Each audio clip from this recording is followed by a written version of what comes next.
All right, so this is an ALEKS topic that's called Interconverting Derived SI Units.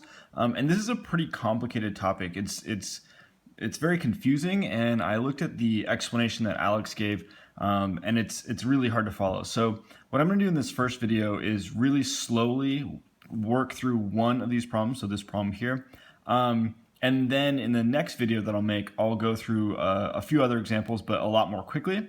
So this is just the in-depth explanation. If you're just looking to practice and you want to sort of look at a new one, try it yourself, and then compare your answer. Then look at the other video. But this one I'll go through very slowly and talk about all the different things that we need to sort of talk about to solve a problem like this.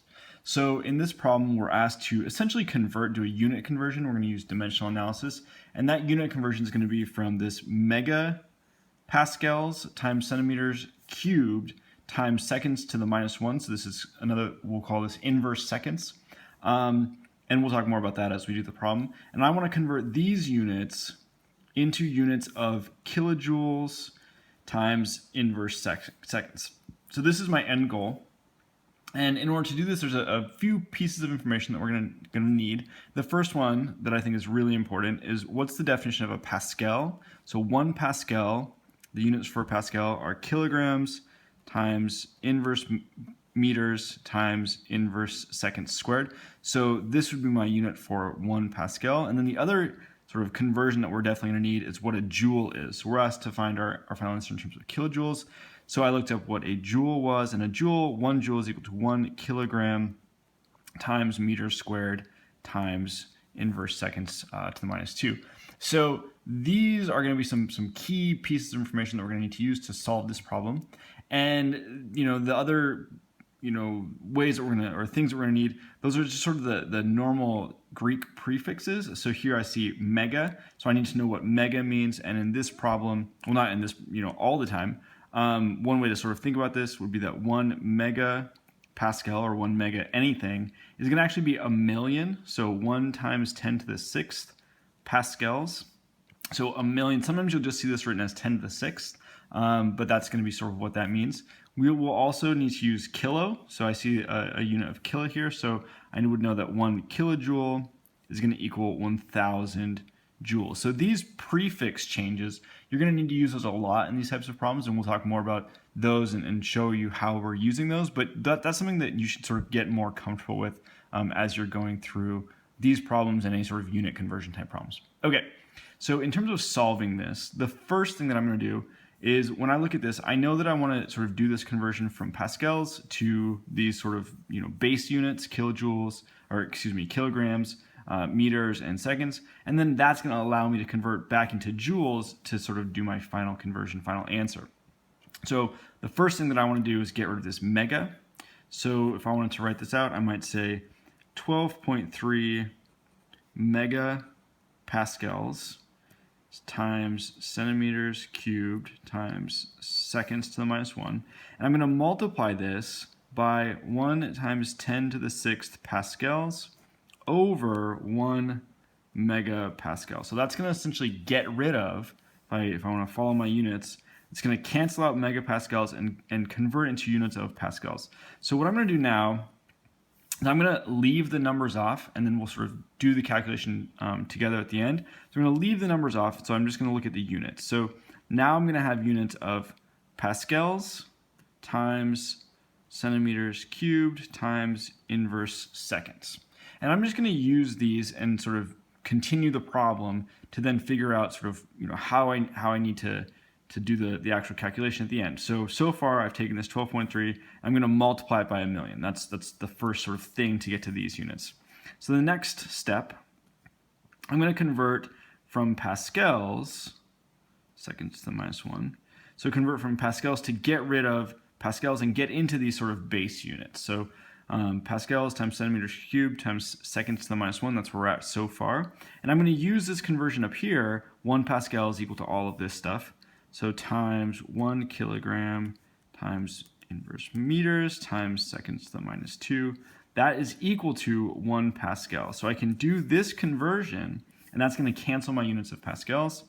And that's going to leave me with kilograms times meters to the -1 times centimeters cubed times seconds to the -3 now. So I've got -1 here and -2 here, so that'll be seconds to the -3. So that's sort of where I'm at now. And we might rewrite this. So at this point in time, I think it's probably a good idea to rewrite this. And we could say that that's equal to kilograms times centimeters cubed over meters to the first power times seconds to the third power. Now I want to get rid of this centimeters cubed, so I want to convert the centimeters cubed into, let's move this up just a little bit, convert the centimeters cubed into units of meters, so we're sort of consistent.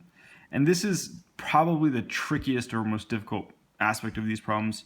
So I'm going to do 1 meter cubed over 100 centimeters cubed. So this is the way that I'm going to show this conversion.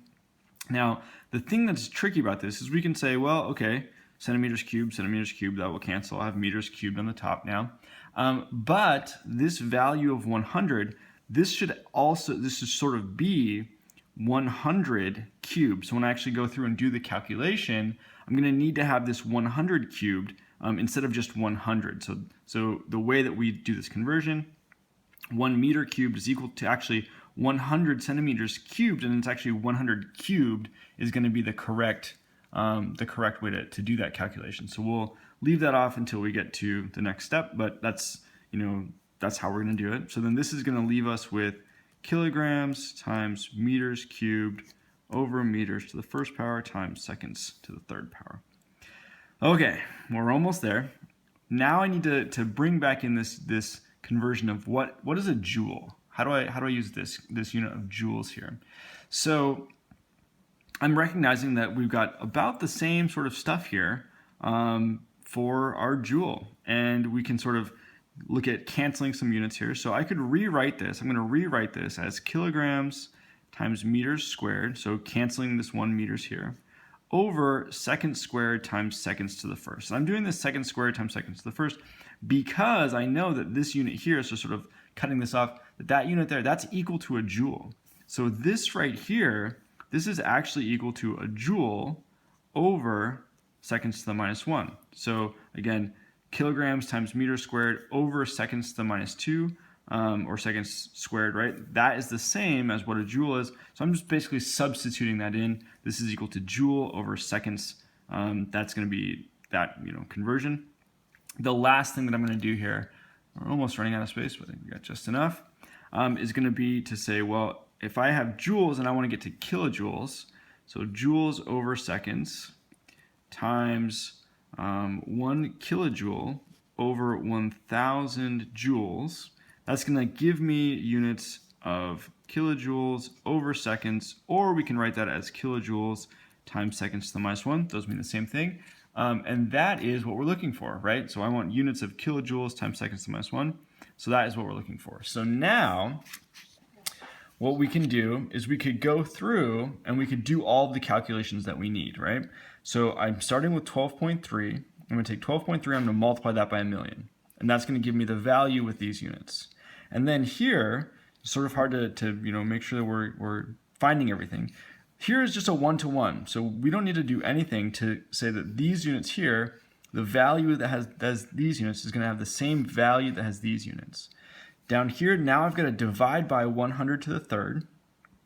And then that's going to be all this. And then I'm going to divide by 1,000 one more time.